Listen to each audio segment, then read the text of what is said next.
Welcome back to the Punkin' Show. Today we do have a special guest. We got Fat Pimp in the building. What it do? What it do? What has been up? What have you been up to? What is new? Want me to say everything or just pick a few things? No, honestly, I do want to go back to some old stuff. So, okay. I do want to tell you that you had such a big impact on just like my high school experience with RackDaddy. Like, I don't know anybody who was walking through the halls of ODY not hitting a RackDaddy. So I do want to ask, where did the RackDaddy come from and who created the RackDaddy? The actual dance. The actual dance. And I had seen some people from Dallas kind of dancing. I hadn't been home in a while, but I came home for a weekend. And rest in peace to Andre Emmett, because I was outside talking to him. And these dudes was just in the parking lot just dancing. You know, this is the field era, field culture. And they was out there dancing. I told him I was being funny, like, yo, I'm going to go back. I'm going to make a song about this dance. He's like, what you going to call it?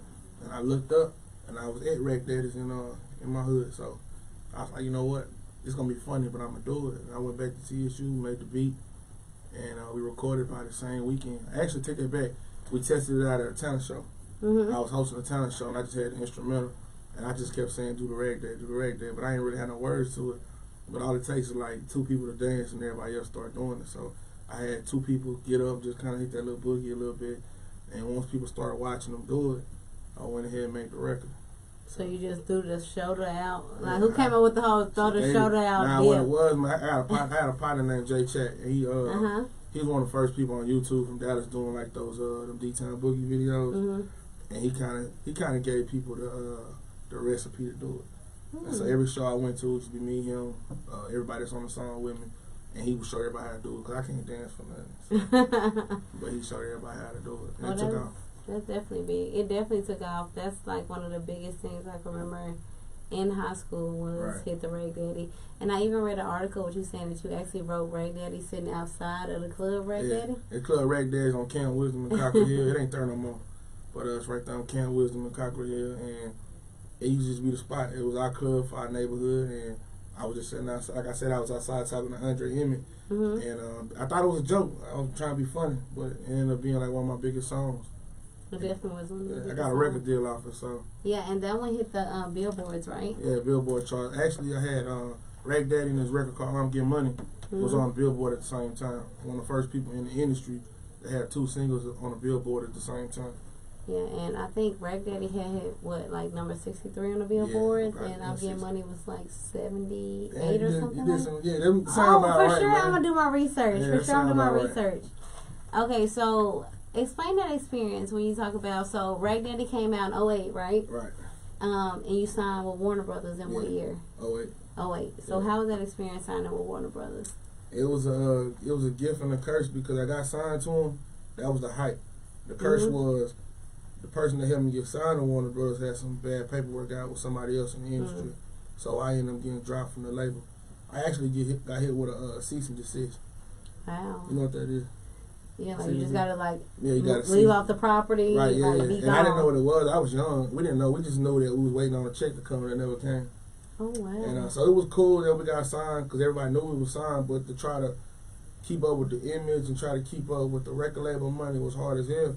Like, there'll be times that I would have shows and I would barely have money in my pocket to go get to these shows. I was going to make the money, but I didn't have enough money to get to the shows. So it was a humbling experience, but it also told me how to save my money. It taught me how to really just get focused on my music and focus on my brand, and also understand that these white folks, they're not going to, they ain't going to give you no opportunities. You got to really go out there and take it. Exactly. So it was a good thing, and I wouldn't trade it for nothing in the world, because there's only a handful of people who actually had a major record deal. You understand? Especially coming out of Dallas. Right. That's what's up. So we got 2008. You hit RackDaddy. Right. And then you went to TS Pooh. No, ain't no TSU. First of all, it's DTSU, Texas Southern University. You gotta say the I whole went name. to Prairie View, I so already knew it's that. gonna be a TS era.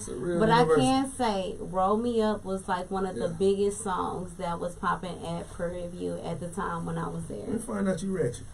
Oh yeah, I used to be. No, I used to be. So I guess like I've grown, I've gotten more mature. Right. But definitely, "Roll Me Up" was a big hit for Prairie View. I know that they played that at every single party that I ever went to. Right. I did read an article though when you were saying that you wish that Dallas had more of a scene like Atlanta. You will walk into studios in Atlanta where you will see Young Jeezy, T.I., or whoever it might be. Right. And you were like, more Dallas artists need to record here in Dallas so we can network actually here. Right. Since this big difference with, YellaBezzy coming out and, putting a big stamp on Dallas, do you think that it has changed in those years? No, I still think it's the same thing because, like I said, we need more people to stay home and get it popping at home. YellaBezzy my little brother, so like I respect everything he's got going on. What I was trying to clarify in that interview was that if, let's just say YellaBezzy, Trap Boy Freddy, Mo3, everybody who's popping right now, let's say they all record at the same studio. Do you know how much money that would bring to the city? So when the celebrities come in town and they want to get a studio and they go to Punkin Studio, and when they get to Punkin Studio, they're like, damn, YellaBezzy was in there. I've been wanting to get him for a feature. Now I can pay him to get a feature. Right, and it's easy to network. Right. When I was in L.A., I would be in the studio working with Jay White, but in the other room, you got DJ Mustard. You might have Ty Dolla $ign in another room, French Montana in another room. This is true story. These are facts. And that's what I'm saying we need in Dallas. We need to have a home, or at least 3 or 4 studios where people could say, if you go book this session here, you guarantee to run into Sean on the beat. You guarantee to run in whatever producer's popping right now in the city. You shouldn't have to go. You shouldn't have to always go to Atlanta. You shouldn't have to always go to New York, Detroit, Chicago. You should be able to stay right here at home and get the job done. Exactly, especially with like everything that Dallas created. So I feel like Dallas has its own music culture, and I feel like in the past we've allowed people like people from California to come instead of Dougie movement. We've allowed people to just come in and just take so much of Dallas culture. So I do agree with that. I feel like if everyone was able to get to a point where we can all record in Dallas, it'll be a better networking event. I feel like you don't have to move to Atlanta, but it's just, I feel like there is more support in Atlanta when it comes to artists and rapping. Like you said, you walked in, it could be Young Jeezy in the studio and T.I., and everyone's constantly building each other up. So like I definitely think Dallas just has to work on it. You know really what the difference is with Dallas and Atlanta? People have to understand, it goes back to politics, it goes back to who really runs the government out there. Right. You know what it's like to go to a Walmart, you don't see no Mexicans, or go to a McDonald's, you don't see no Mexicans. Right. You go to Atlanta, you see all black. Exactly. There's black people everywhere. When you go to Dallas, you still see it's mostly ran by a conservative. It's still a Republican state. Whereas you go to Atlanta, if I'm a rapper and I want to do a Fat Pimp Day, I can go to my mayor and get it done. Exactly. If I try to do a Fat Pimp Day in Dallas, they can give me all kind of loopholes and all kind of hurdles that I got to hop. You understand what I'm saying? So the problem isn't just the music. The problem is the people that run this city. We got a black police chief. She should be able to come in and help these artists set up these back-to-school events and do them the right way. Set up these music festivals that don't have to be ran by big corporations. Exactly, without them getting shut down. Right. Because just like last year, they shut HennyFest down. Exactly. But they don't shut down on Jambalaya. All this stuff is politics, man. I just feel like we have to, first of all, we got to vote. Exactly. We got to get out and get the right people in office so that they can help our community and help our rap culture out here and get it together. Not just Dallas, but Dallas-Fort Worth. Exactly. It's really finally turned into the Metroplex. When I first came out, it really was still separate. I think now it's really DFW now. And I appreciate that because I'm from Fort Worth. Yeah, I just know. I'm definitely from Fort Worth. So, like, with the first show, I feel like I tried to focus more on Fort Worth artists just to get them their platform. Because I feel like the big radio stations don't really focus on Fort Worth artists. Right. And we had to come up with, Go Yayo or whatever. And then we had Twisted Black, who ended up going to jail. But definitely, I like that everyone's incorporating DFW. I think everyone should work together more. People should collab more. How was it like? I really want to know how it was like hopping on a G-Mix for YellaBezzy's That's On Me Baby. I'm going to tell you like this. It's a humbling experience because with me being older than like everybody on that record, I just was happy that they still acknowledge me as somebody who's a pioneer in the city of Dallas or the state of Texas. You are a pioneer. Right. But certainly, I'm going to be honest with you, Dallas is one of the only cities where people who are pioneers get looked at like has-beens. They get looked at like old news. That's just the culture out here. The youngsters don't really care about what Fat Pimp did or what Big Chief did. It's even to the point now they don't care what The Road did. They don't care what Trill Lee did or just people that was before me. They don't really care about that. And I think they're so messed up because when you go to Houston, if you created the Houston sound, you forever gonna get love from the radio stations. Exactly. You're gonna still get shows booked. People gonna still come support you because they have the platform down there. What I mean by the platform, they have the infrastructure. They got the Jay Princes out there who created the hip hop business out there. That's Swisher House. They got. You can really go on and on because Dallas is one of those cities we got to get our business in order. We got to start supporting the people that was before us. So by them putting me on that G-Mix, that introduced all the youngsters to who Fat Pimp is. Exactly. You know it's like going to the mall and somebody running up on me saying, "Man, you Fat Pimp, right?" I'm like, "Yeah, why, what's up?" He like, "Man, he's like, I'm a fan of your music." And I'm thinking like, he gonna say like you say, "Roll Me Up," or one of those records. He was like, "I heard you on Spud Boom song." And I'm like, Spud. I was like, "Damn, okay, that's what's up. What else do you know?" He said, "Man, I just heard you on that YellaBezzy, bro. You killed that." And I'm like, "You don't know no other music?" He was like, "Nah, I'm only like 17." So it's like a wake up call for me because it's like I've been in the game 11 years. Exactly. And if he's 17, he was what, 6 years old when I came out. So to be able to be relevant in 07, 08 and still somewhat be relevant in 2019 going 2020, I really owe them because that really just brought me back in the game. Not saying I wasn't making music or wasn't making noise, but that put me in their genre. That put me in their fan base. Because when you're in your 30s, man, you don't really relate to no 17-year-olds. So you got to do what you got to do to get on their radar. So I salute to them for reaching out to me and letting me get that done. Yeah. I almost didn't make it though. No, but I think you could. Like, I definitely think that everyone from the DFW or Houston or wherever the case might be, they need to know what, who set the standard, who laid this groundwork, who put in the work. Like I said, I feel like you was one of the first artists to me who created like this dance movement for Dallas with RackDaddy. I'm gonna tell you, I call it the club music because my generation was DSR was what was popping. Definitely. Mr. Pookie and them was popping. Definitely. And then from my neighborhood was really like Young Nino and Hot Boy Star, and that really was like gangster music. Exactly. You know what I'm saying? It was the fight music. What I came with next was the generation with the Lil Wills, Lil Shine. I don't want to forget nobody. Duro. And even Duro, but even all them, like, if you ask anybody who was in my generation, they tell you the difference between me and them is I produced my music. I created this sound being on pills. You dig what I'm saying? Yeah. I was on pills and making these beats, and I came up with my own music. Like when I did Rolling Off X, I remember my partner saying, "Bro, nobody gonna do no song about taking no drugs." I'm like, "Yes, they are, bro." Yeah, they will. I said, "I don't really like smoking weed, bro. This is what at this point in my life, I like doing pills." So when I made Rolling Off X and I hit the club, and I seen people singing it word for word, and I hear people mimicking the beat. When you listen to RackDaddy, go back and listen to all the music that came out of Texas for the next 5 to 6 years. They all mimic that same instrument, same sound. Even when you mention B King, ask B King who he got his style from. Because if you listen to Crush, you could hear Rolling Off X. You listen to Hammond, you can hear Maserati. And even when you ask Duro used to open up for me. When I was there, when I used to come to PV to y'all, I think it was the No Plex concert Rogers threw. Duro was opening up for me. B Hemp, all these people that came after me, you ask them and say, "Man, who really introduced y'all to this Texas club music and this Fat Pimp?" I'm not saying there wasn't nobody who tried it, but when it comes to who capitalized and made hundreds of thousands of dollars on it, you got to mention my name. Have to. Period. Point blank. I even did a post on Facebook, and it was just like everyone wanted to hear about what Fat Pimp was up to, what he done.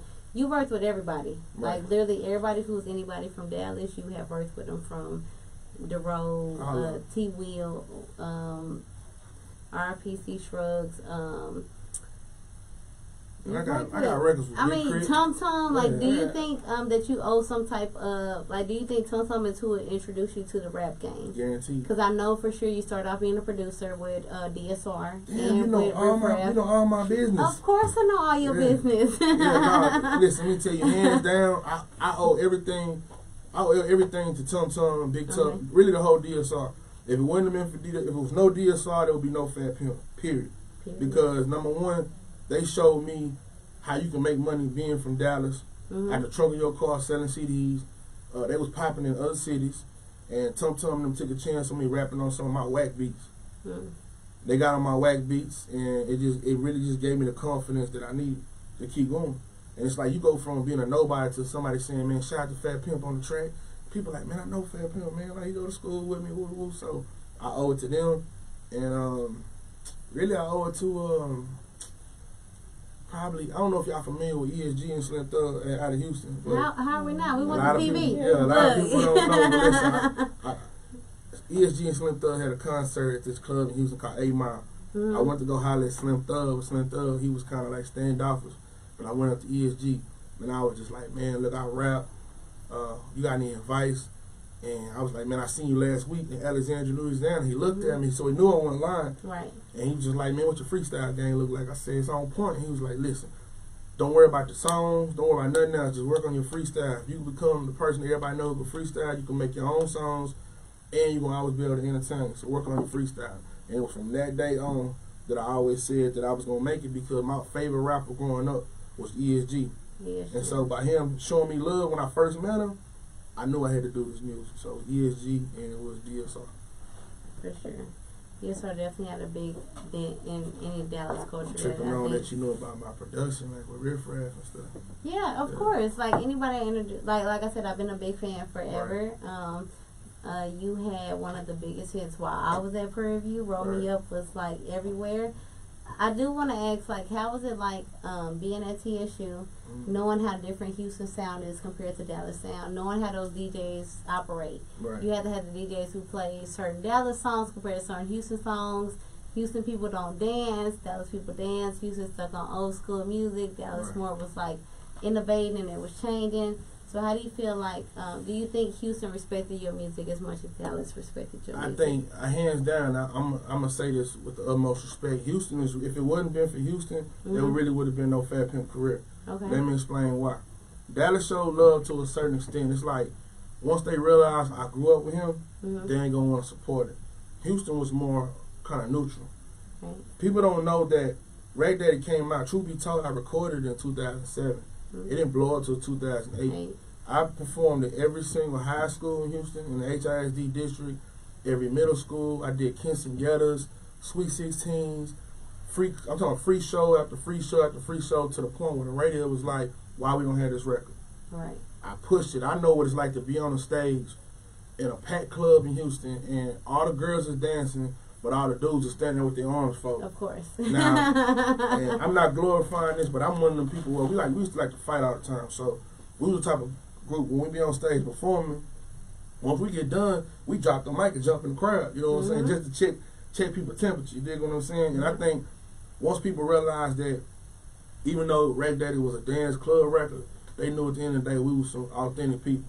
And the love we started getting from all the people who had their arms folded, it wasn't that they wasn't jamming, it's just when they got done, they be like, man, bro, I don't even really do all that dancing, man, but I ain't gonna lie, bro, I kinda want to get out there and hit that. And that's exactly how Houston people were. So like, even at Prairie View, I experienced like Houston people were either stuck on just a Southside dance, or like sitting on the wall.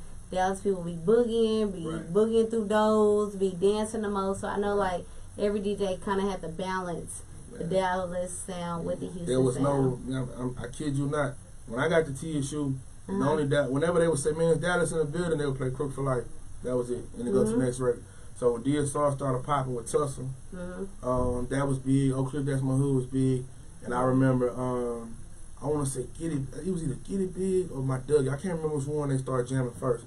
But it was those two records, RackDaddy, and I don't want to forget nobody, man. Really just everybody was playing. Even, so I would say like when I was at PV, Hit 'em with the Flex, like Party Boys, and stuff like that. Mr. Rogers.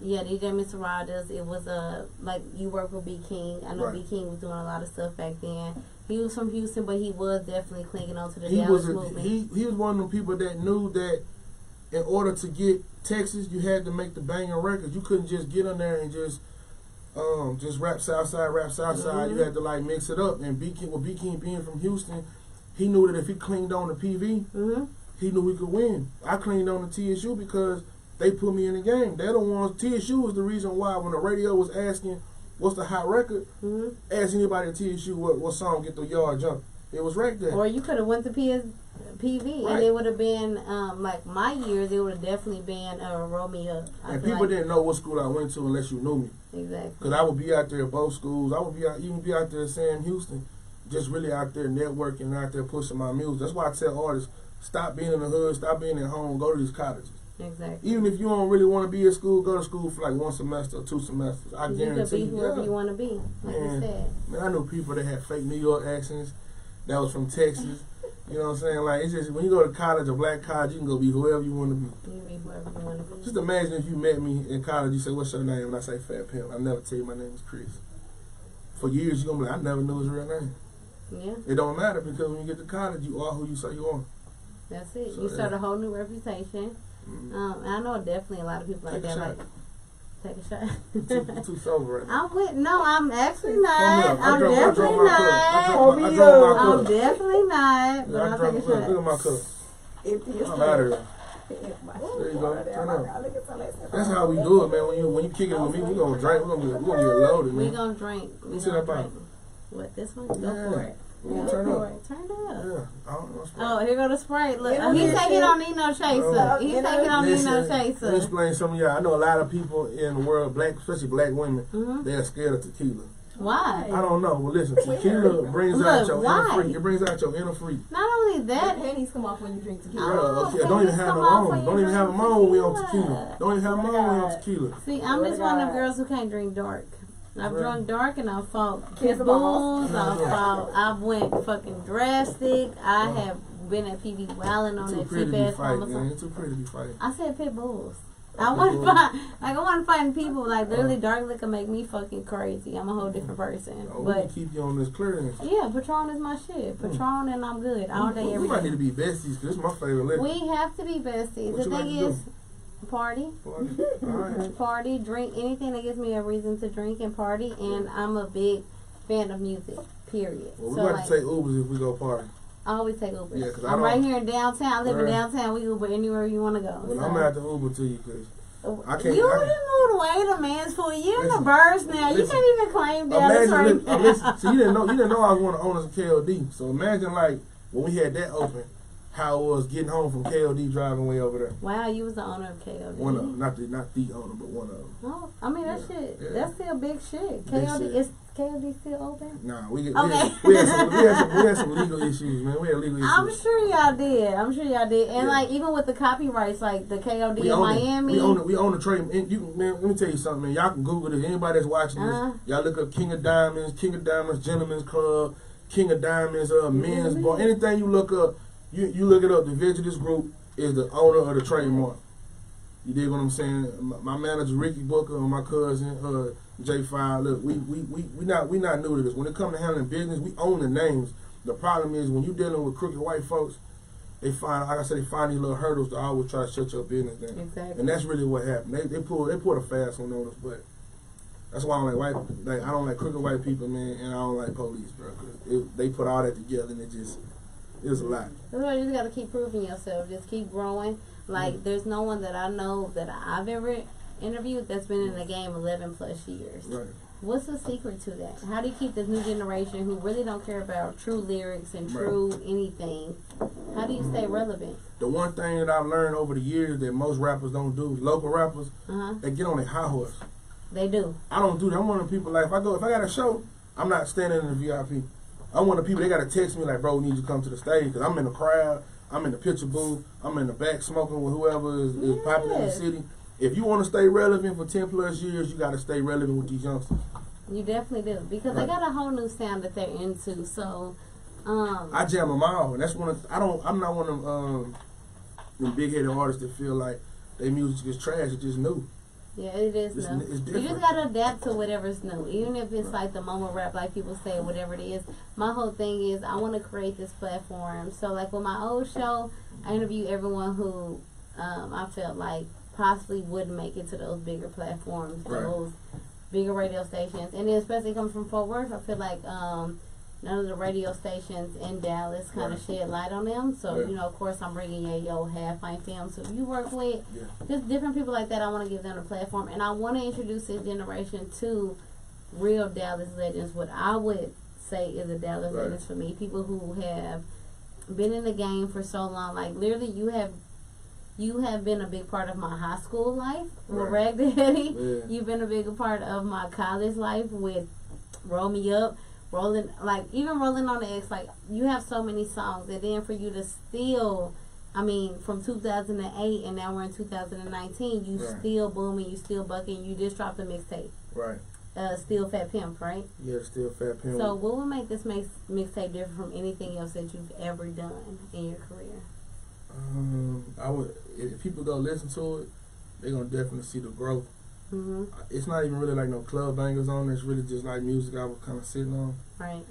And my biggest problem, I would say, like with my music, has always been learning how to present the mixtapes to the world, present the albums to the world. I'm so used to just having that one record, going to a DJ, being like, "Hey, I need you to press play on this." And it's gonna boom in the club. Yeah, I haven't mastered dropping the albums just yet, because it's a new day and age. You know, you gotta kind of just figure it out and make it work. Okay. So with Still Fat Pimp, I just threw it out there just to see if it was catching buzz, and it's catching buzz. And even with that, I dropped a record earlier this year called Wax On, Wax Off, and another one I just dropped last month called Bend Over. Yep. And those records is all like about 150,000 on the streams with like no support from Dallas. No support Hell from no. Dallas? Hell no. I can show you on my phone. It's like no support from Dallas.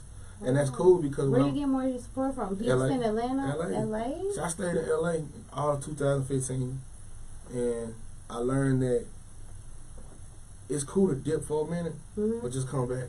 You got. It's cool to dip just to go out there, soak some game, meet some people, shake hands, come back. Network, and come back to Two cities you gotta stay in is LA and New York.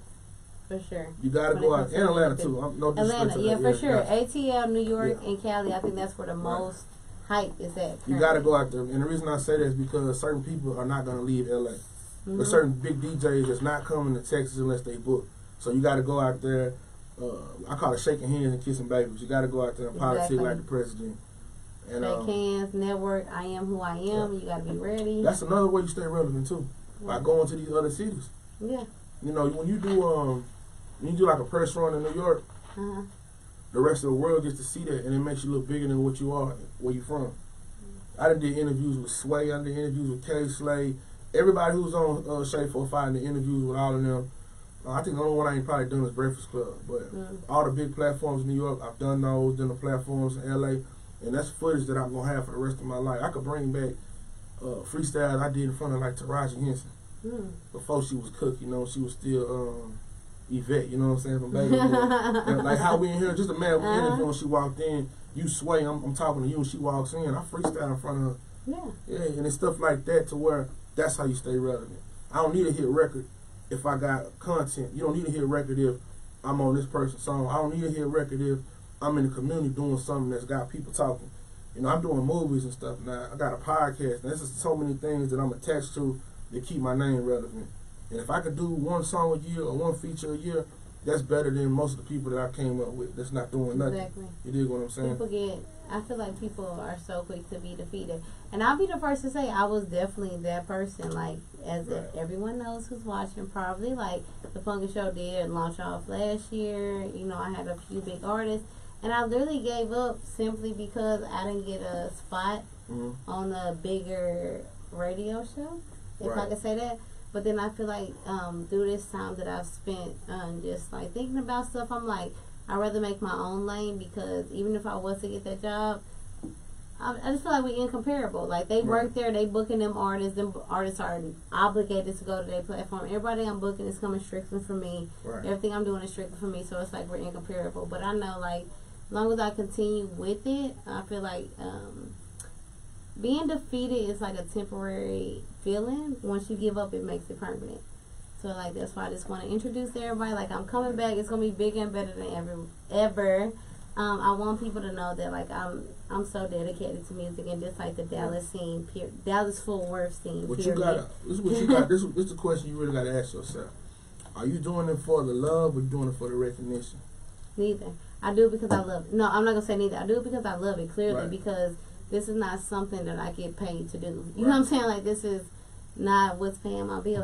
It's strictly like I'm in love with music, I'm in love with artists, and I'm in love with people who chase dreams. Right. So anybody who's chasing a dream can always have any spot on my platform. Right. And I always want to, like, highlight people who I feel like throughout my life had a major impact, music wise, or just like what they said, the message they were trying to present, or anything into that nature. So it's like, of course, me having you was like everything for my first show. I'm like, if I get Fat Pimp on my first show, and I even did a Facebook post, and it's like, everybody's like, I want to know what Fat Pimp been up to. I want to know what Fat Pimp been up to. So it's like, I don't want you to ever think that you are not a Dallas legend, because you definitely are. You definitely made history in Dallas, in Houston.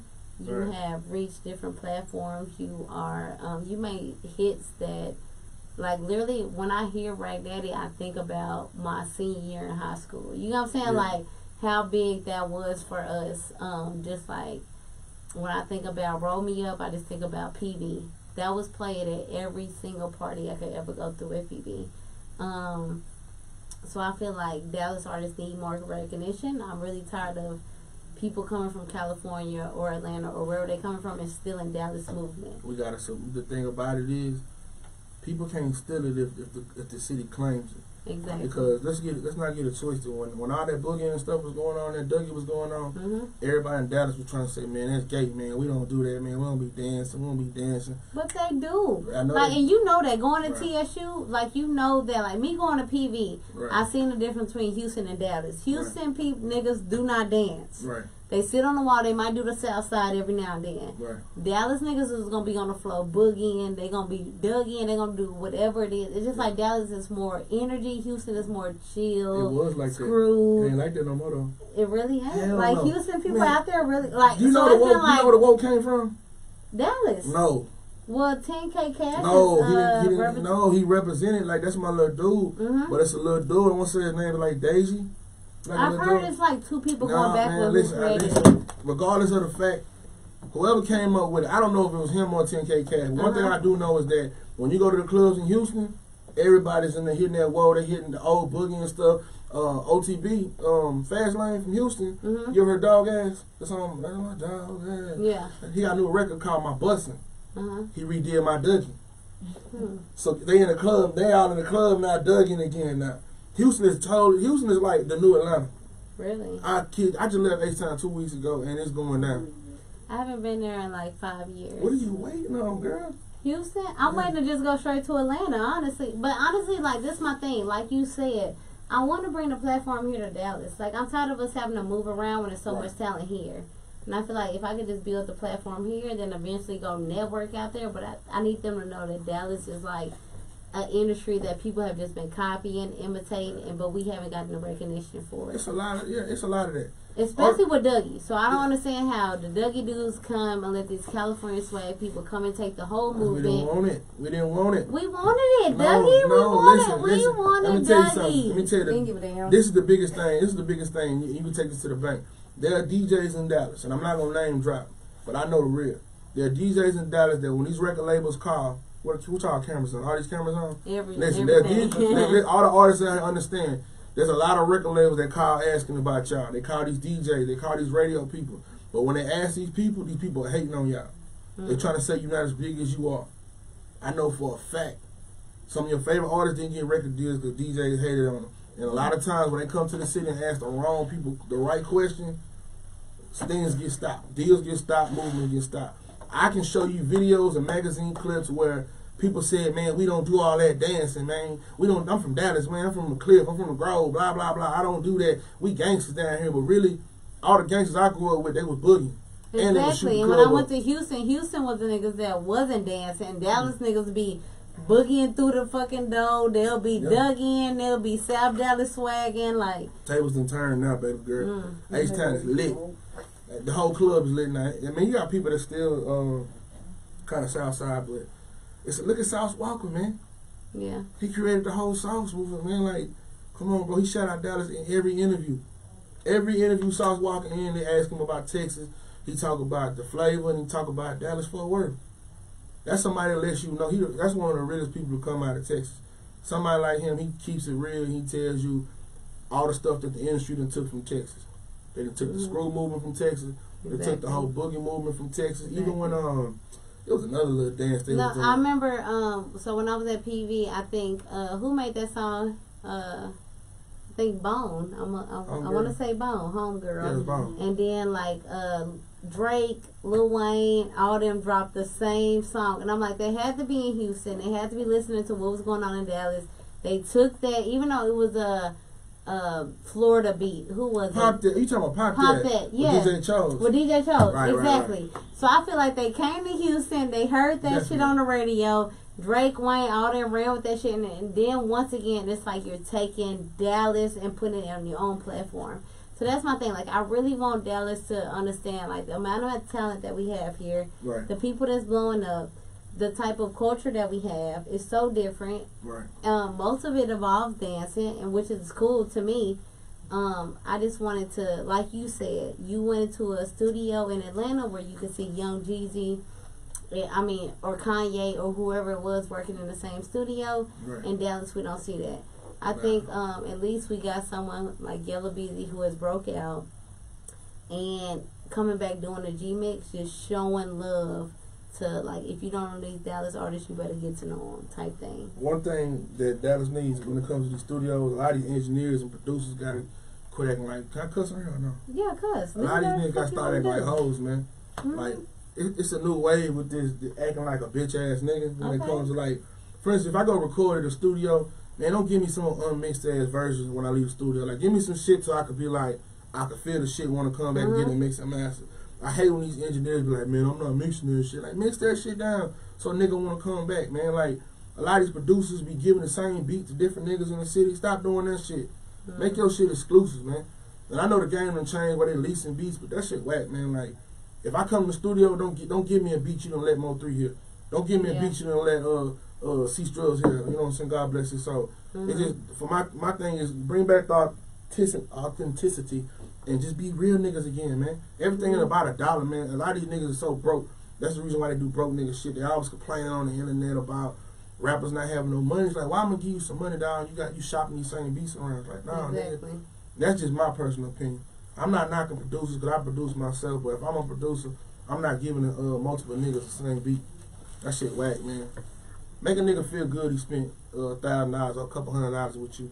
With your beat. Have Payne ain't giving the same videos out. Exactly. So if you produce, stop giving us the same beat. Man, next subject. I'm gonna get mad. I'm gonna get mad. I take that shit personal. I be want to fight a lot of niggas nowadays, man, but you can't fight everybody. You know what I'm saying? You can't. You just gotta build your reputation. You know who helped me with my attitude? He don't even know it. Who? Sean Cotton. Really? Yeah, because Say Cheese let me tell you TV, something. shout out. Yeah, shout out to Say Cheese. Let me tell you why. I used to call Sean Cotton when he first got started. He would always pick up the phone. But I would say for the past 4 years, I'll call him and reach out to him. He won't answer the phone. If I text him about how do I do this for Say Cheese, he won't answer the phone. But one day he made a post on Twitter. He was just like, you know, just because I don't answer your phone call don't mean I don't fuck with you. Just mean I don't feel like talking or whatever. And I don't owe nobody nothing. I don't have to answer your phone call. That was a wake-up call for me because I'm from an era where if you don't answer my phone call, then you's a bitch to me. You know what I'm saying? That's what Pimp C said out of his own mouth. I had this conversation instilled in me. If somebody's your nigga, they going to pick up your phone call. But Sean Cotton introduced me to the new wave of how these youngsters think. They feel like, I don't owe you shit. Just because you done me a favor don't mean I really owe you nothing. Exactly. You know who else said that? Who? Nipsey Hussle. He was teaching Rick Ross that. He was saying the rap game is a totally different ball game now. So once you remove your personal feelings out this business, you can learn how to maneuver and get you some money and not take everything personal. Exactly. You can't beat up everybody in the game. You can't even be on that shit no more. Honestly, you can't be out here trying to fight. If you're trying to right. get real big if you're trying to get real good deals, you can't be out here fighting. Even like I know a lot of people who've been on that love and hip hop shit, they've lost a lot of endorsements based on them fighting on TV or doing dumb shit. So definitely, I just feel like I just pray like within the next few years that Dallas is able to come together. I hope that with the people that we have like Errol Spence and Beezy and the Trap Boys, that they could shine light on people who really started this wave. Who really created like this whole Dallas movement to me. And it's like my whole goal is to introduce this new generation to the people who paved the way for them to get to where they are now. Some gonna be weird, some ain't. Yeah, most of them are weird though. Most of them are. A lot of kids are nerds though. Like that's another thing too. Like a lot of this new generation shit. Like this is a dude named I can't think of this weirdo ass nigga name, man. It's one of these little weirdo niggas I was listening to on the radio today. He got this song like whatever the shit is. I looked him up. And like, yo, this nigga's a fucking nerd, bro. Like, we would have beat his ass growing up. But like nowadays, you can be whoever you want to be. If you the nerd in school, you gonna have the most followers. You gonna have all them niggas listening to your music, man. It's like white boys can rap now. It's like, come on, bro, the game done changed. So if you're an old nigga, you better get with it or get lost, man. Yeah, you gotta just jump on this wave. One of my favorite rappers is a weird nigga. I love Lil Uzi. I think Lil Uzi is a rock star. You know what I mean? Like, I love that nigga music. Young Thug, all them type of dudes, man. They dress different, man. They rock stars. Growing up, I never dressed like that. But as I get older, I realize, nigga, it's different strokes for different folks, man. You gotta get with it and shit, man. But it's some days I be wanting to get on the internet and just go off, but I be like, nah, I'm gonna keep my thoughts to myself, man. Exactly, because I don't want to hear everybody's opinions. Beating them niggas ain't even cool no more. Like, it ain't. I used to be able to whoop a nigga ass and then all the girls want to fuck with you. Now they won't fuck with you. No, we don't want no niggas who still out here fighting and shit. We grown. Yeah. We need niggas who So you telling me if we out to eat, you'd rather have a nigga that'll let another man disrespect you and walk his ass home? Okay, there's a difference. There's a difference. The thing is, disrespect, I expect you to check it and we move on. How could he if you don't know how to fight? I mean, y'all be wanting act like it. Y'all want these niggas with dresses and shit on? I don't want a nigga with a dress on. Niggas be getting their fingernails and shit. I don't want a nigga with fingernails get painted, dress on, wearing skirts, none of that. I still want a man, but I do want a man who know that at the end of the day he got so much shit to lose to where certain situations ain't even necessary. That's hard though. Pride is a motherfucker with a black man. It is, but the thing is, after all these videos that's come out with cops shooting black people not being, you know, guilty of any of this shit, I just feel like you got too much to lose. You working on good shit. Some shit you just gotta be like, I'm gonna let that shit pass because I'm working on bigger shit. They need daddies in their lives though. Yeah. So and even if they don't have daddies, there's some strong mamas out there that'll get on your ass and be like, look, I want the best for you. Right, but also I feel like, or maybe they just need a good woman. I'm just gonna say that. Not just that, man. A lot of these men can't deal with their emotions, man. That's the reason why they That's the reason why they do shit like shoot their girlfriends and shit, you know, and kill themselves, that type of shit. They don't have males in their life to teach them there's more women in this world, you know what I'm saying? You don't gotta be a sucker and stuff and kill a woman, you know what I'm saying? Like, I grew up with my daddy, so I didn't realize how valuable that was till I got older. When I get in a certain situation, I'm like, damn, why do I think like this? Because my daddy raised me a certain type of way. I ain't never in my life, God is my witness, I ain't never been emotional behind no woman.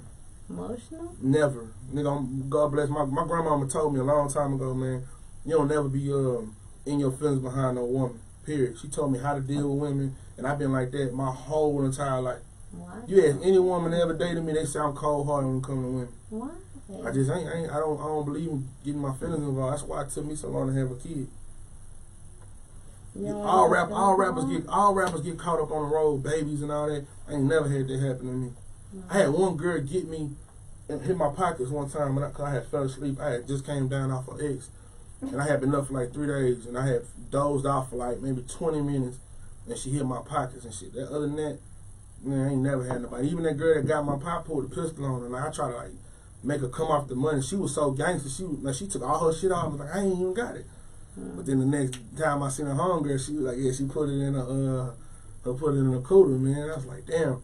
But other than that, I don't get God when it comes to women, cause I just don't believe in all that lovey-dovey in my feelings, calling the phone, crying, and texting all them threats. I'm like, for what? It's too many women. Well, let me tell you, there is women that's not always here to set you up. There's women who do want to stab at something, especially like we all about to hit our 30s. Right. Like, people want to calm down. Women just want, like, women are becoming more successful in this world. There's more women graduating college. There's more women doing their own thing. I just feel like we just want that type of partnership to where it's like, I got you, you got me type shit. Yeah. And I feel like you should open your mind. You should open your mind. I'm in a different space now. Like, I'm finally, like, you know, open to this settle down thing. You know what I'm saying? But it's for the longest, I ain't never in my life caught no feelings, none of that. Well, I feel like how you kind of went through, it's like, yeah, you got these big hits, you hitting Billboard 100, so it's like, of course you got people who only want you for certain reasons, but I feel like you will find a legit one who is like, she got her own shit going on, you got your own shit going on, she gonna support it. My BM solid. That's good. So that's the best relationship to have. Make sure your BM is good. And then if you decide to move on, then it'll be easier to transition for the next girl. I just don't believe in being no sucker when it comes to a woman. And it's not being about it a is, man. sucker. It is, man. That's why when I hear these stories about these women saying these dudes be beating on them and, and won't let them leave, I'm like, bro, it's so much. Cannot relate. You know how many women there are in the world? There's a million. You got a passport? I need Y'all need passport. Let me tell you something. When you start going to places like, you know what I'm saying, to the DR, you going to Cuba, going to Honduras, and you see all these beautiful black women, these Latin women that's mixed with black, you just start saying like, damn, why am I stressing over one person? Stressing over Keisha when I can go get me a. You know what I'm saying? I'm just being real. I'm keeping the buck with you. For men out there, y'all gotta understand, man. It's a lot of women out here in the world, man. And y'all don't gotta do nothing crazy to these women. Just go get you somebody who will put up with your BS. It's a woman for everybody in this world. And vice versa. Yeah, women got a lot of issues that they struggle with on their own. They just got to find a nigga who can put up with it, who deal with it, and who respect it at the end of the day. I love y'all. I love y'all. Don't get it. I worship the brand y'all walking on. Women or black women? Black women. Of course. It better be. I love the women race, but when it comes to a black woman, y'all the best thing going. Right. You know what I'm saying? So does Fat Pimp see yourself settling down? Yeah, hell yeah. I want to be married next year or two. Okay, do you have an interest? I just tell y'all, baby. Baby mama's still solid. That's why you gonna marry. Baby mama. It's just because I dealt. Listen, let me tell you, I just dealt with so many women to the point where it's just like it's a headache to start over. I hate starting over. I don't want to ever do that ever again unless it's worth it. You dig what I'm saying? But sometimes it is worth it. Sometimes it's cool to just find you one that don't nobody know and then just be ducked off behind. I like when people say, damn, I didn't even know you were dating anybody. I like it like that. Yeah, that's cool. That's cool, because then maybe she wants some attention later on. What kind of attention? Like on the internet? Yeah, like post me every now and then. Like, show me that you love me. How is that whack? Listen, if I was your boyfriend, how would you feel if I post you, then you get girls in your inbox like creating lies and creating drama? I don't want that. The thing is, if I trust my nigga, I ain't worried about shit them other bitches gotta say. Trust is one thing, but it's a difference when you got about 10 of them saying the same thing. Then you gotta kind of look at your man like, yeah, I'm gonna definitely address some shit. Why should you address it if you? Because I got 10. If it was 1, I'd be like, this bitch is hating. If it's 10, I'm like, maybe this nigga got something going on. I need to ask some questions. Nah, I'm just saying though, like the reason why I'm telling you this is because I've experienced it. This is the reason why I don't like a lot of stuff that women do to this point, because I feel like there's so many bitter women that I've done wrong or been done wrong. They're looking for the opportunity to say something. You know what it's like for a woman to be like, why you never post me? And then she see me post somebody else.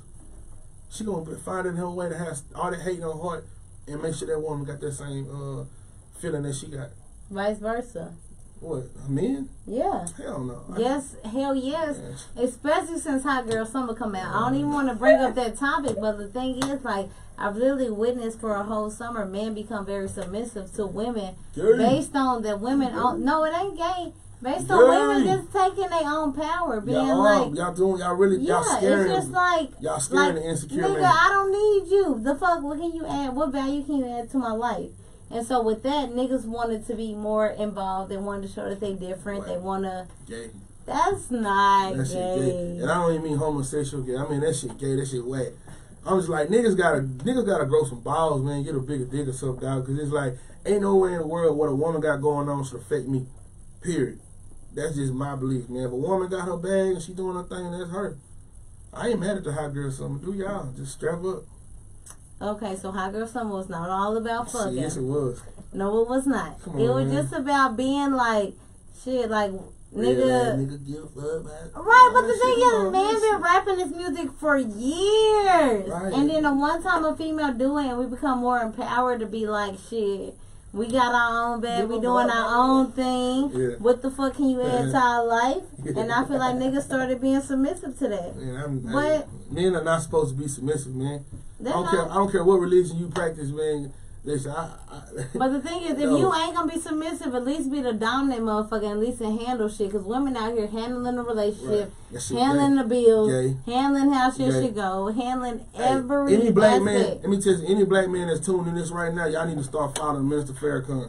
He talked about this about 15 years ago about how what kind of man would lay up in a woman's house and don't pay no bills. What kind of man don't go to work to provide for them?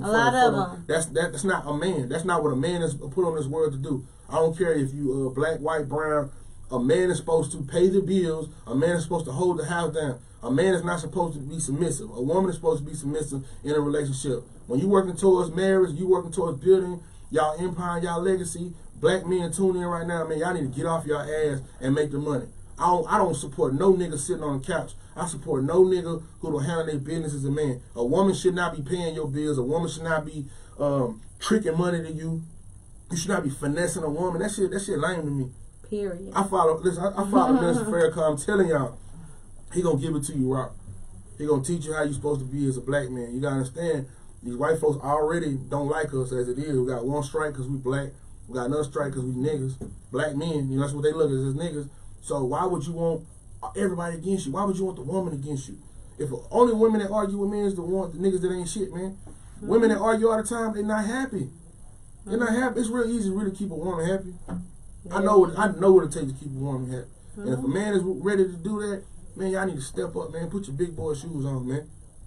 Fuck y'all out here being submissive to a woman. Yeah, I heard it first right here from Fat Pimp. Y'all niggas need to step it up. You fucking submissive. Y'all fuck with submissive men? No, it ain't about submissive, right? So I don't want a submissive man. I want a man who like take lead and everything. I just feel like mamas nowadays baby the sons and they treat their daughters to where they have to be more powerful and like, you know, treat them with a different aspect. I think there's more women graduating college nowadays. There's more women who is taking that leap to be like, I don't want to rely on no man. Then the man comes home, play video games all fucking day, not doing shit. Okay with just being the bare minimum when the woman's constantly trying to grow. Y'all got to demand that shit from them. Yeah. Beyond demand, you got to get up and do it because, like, the thing is, like, we're dealing with a generation of men who are, I could say, kind of not up to par to women. And if they are up to par, they usually dating a white woman. You know what I'm saying? Like, successful black men don't usually go back to their own for some odd reason.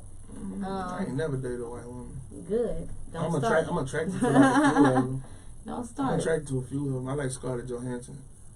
If I ever got an opportunity, I definitely. I would have never expected the Scarlett Johansson out of you. She's so hot to me. I like her. I like Megan Fox. Megan Fox is pretty. She's hot too, but other than that, I don't know. Jennifer Aniston. How you say her name? Aniston. Yeah. She's so fucking like old hot, man. Really? I would have never thought like these type of people would have popped up into Fat Pimp. I fucked the dog shit out of her. Bro. Really, Jennifer Aniston? Yeah, she's so hot. It was a movie I seen. I think it was Horrible Bosses, where she was like a sex counselor. Yeah. That shit turned me on. Oh my goodness. She need to trap me. But Fat Pimp, listen, don't start going dating these white women. We need our black men to stay with black women, black strong women. We don't need the whole listen. Be a man. Let me tell y'all something. Black women, y'all have to demand more from me. And I think they do. I think black women are getting more of their own bag. That's not demanding. That's not demanding us to what y'all expect for us. If y'all want us to be kings, y'all must request. Y'all must demand that we be kings in a relationship. Oh, we got to demand that? Yeah, I don't mean like out your mouth. You have to show by your action. What do we do? No, man, it ain't even that. It's just like, I'm not knocking nobody how they get their cookie from a woman, but I just feel like, man, if the cookie ain't on the table, he ain't gonna think about it, man. It's like, y'all have to just demand more. So we gotta push black men to be better black men. When y'all go on dates with these men, go meet their mama and see where they come from. See what that takes time. No, why does it take time? Because I don't want their mama to be like, don't be doing my son wrong. Exactly. When y'all gonna have that red baby? Flag. That's a red flag to leave. Really? Hell yeah, man. Because that's what I'm saying. Like, a lot of these dudes they're not in their keen mind frame right now. Mm-hmm. And sometimes you got to demand it from them. You got to just be like, hey, babe, I go to work every day. You should be doing the same. Yeah, it is. I need a man that's going to lead me. Exactly. You know, how you going to have a kid with somebody? I feel like women can be submissive if the man knows how to lead. Yeah. But nowadays they don't. They just spoil mama's boys. That's whack to me, man. It very much is. I didn't grow up like my mama. My mama wasn't even the I love you type. So we wasn't raised like that. My mama raised us to be stiff, not sensitive. I didn't learn how to be sensitive till I hit 30. So learn to be more sensitive to women. Yeah, vulnerable. I'm learning about all that. Make some women music. I think the women want to hear that. I got something for you. So what's new? So what is Fat Pimp bringing out? What's new? I know you just dropped the mixtape like 3 months ago, right? Yeah. I Am Fat Pimp. That was just music I have been sitting on. I got a whole bunch of music I'm sitting on right now because I've been doing this movie stuff. But let's talk about it. Okay, so I started out doing I got a small role in the Triple D movie, and people were starting to say like, man, you should take it serious. So Fred Hammond had a casting call for a movie. I know Fred Hammond. And my old manager, he got me linked up with Fred Hammond. Fred Hammond casted me in Lil Ronnie and got us in a movie. And then I met his assistant. She got me for another movie. Then I ended up doing a soundtrack for this web series called Peter. And the guy, Calvin, who's over Peter, invited me to come on the set to do like a small role, and him giving me a big role. Now Calvin is like my go-to guy. He got me linked up with 2 more films. So I'm on the set right now with this movie called Low Key.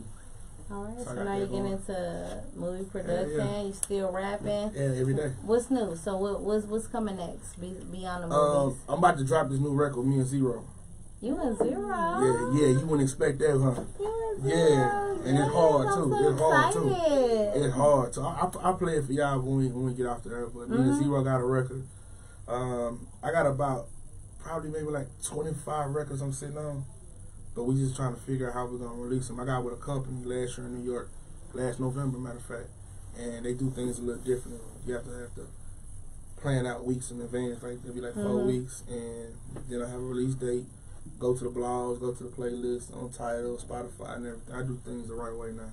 Yeah. And I'm writing too for a lot of artists. So that's another thing. You talk about being relevant. You gotta be like a Jamaican. You gotta have all kind of hustles. You gotta be doing everything. You got to. You know what I mean? So that's what from producing to writing to doing your own to doing movies. Yeah. What's next? Reality TV or what? I ain't against it. First I was against it because I hate love and hip hop, but I ain't against it no more because I love I'm starting to love reality TV now. Yeah, I love Housewives of Atlanta. Okay, I love that shit. That one. I like Black Ink. Okay. What else I've been watching, man? I'm back on love and hip hop now because Stevie J my uncle, man. Not my blood uncle, but like whenever he come in town, he'll call me. That's my dude, man. Sleeves. So I watch that show now. I don't know, TV just getting good lately. Shout out to Tyler Perry. For sure, opening his own studio. If y'all were running to him, hook me up with him. Yeah. Shit, vice versa. Shit, you want to see Tyler Perry? Let me know. Shit. I want to get on one of them movies so bad. Shit, me too. I always want to do the acting. So, most question I ask most artists is like, if you can name this chapter of your life right now, what would you call it? I would call it the rebirth. The rebirth. Yeah, the rebirth. Or I would call it Life After RackDaddy. Life After RackDaddy. Yeah, because for years I hated that song. Really? Yeah. You hated your biggest hit? Because you gotta understand, it's a gift and a curse. It's like, I don't want to be known as the dude that made RackDaddy. I want to be known as Fat Pimp. But also the reason why I say the rebirth is because probably next year I'm gonna change my name. I'm probably drop the Pimp from my name. I heard you talking about you want to be an old dirty bastard part 2. Yeah, I just said that because y'all gotta understand. I got bashed, man, when I was in New York. They had asked me to have a pimp before, and the first answer that came to my mind was like, "Hell yeah, I pimped a girl before." I wasn't thinking like human trafficking or nothing like that. I was just thinking I told a girl like, you know, give me some money, go buy me some Jordans or something. You know, that's how I looked at it. But Sway looked at it like, man, you know, serious right now, human trafficking. That was 2012 that we were talking about that, and now it's like stupid crazy right now. And I got a son, so it's like I don't even want to put them images in his head. Like people are cool with the Fat Pimp name, like in Dallas, but when you start going to other countries, just think if I go meet I ain't gonna say Donald Trump. If I meet somebody like up there on his status, if I meet somebody on his status, I don't want to say, man, my rap name is Fat Pimp, even though I'm cool with it. They don't associate you with being a pimp, right? And I just think that it's just kind of played out now. So I just would much rather either drop the pimp or just come up with something fresh. You're okay with Fat though? That's what my name been Fat since 10th, 11th grade. So and I think that might be more appropriate. Little Fat, everybody put little in front of everything. That's another thing I say is gay. That's gay too. Really put little in front of all that? Yeah, that's gay too. Well, I do want to thank you for coming on to my show today, and this is the relaunch of my show, y'all.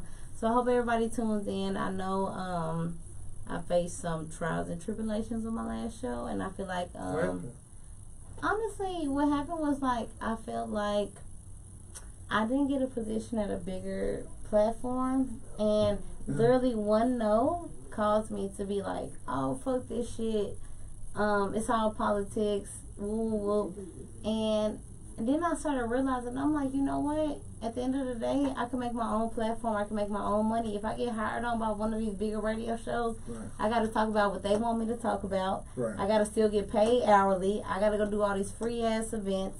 So my whole thing is, like, I know it's hella cliche, but to say that Nipsey and the whole Victory Lap, I can't say I was a big Nipsey fan before he died. I'm just going to say that I ran into Nipsey, and I could see that he was doing interviews with a lot of people that I know, and I just, like, research his work, and it's like he said, I don't need radio to do mine. I did fine. You know what I'm saying? Like, you don't need no platform to be who you are. The thing is, have that passion, do your drive, and put 120% in, and I bet they'll be reaching out to the Pumpkin Show. You feel me? Like, I bet that they'll be wanting to see what I got going, and at the end of the day, it's like, I ain't even fucking with that. Like, I want to do my own thing. I don't want to be a part of all these fucking, like, when I say I literally harassed 97.9, like, I ain't even fucking lying. Like, this is my truth, y'all.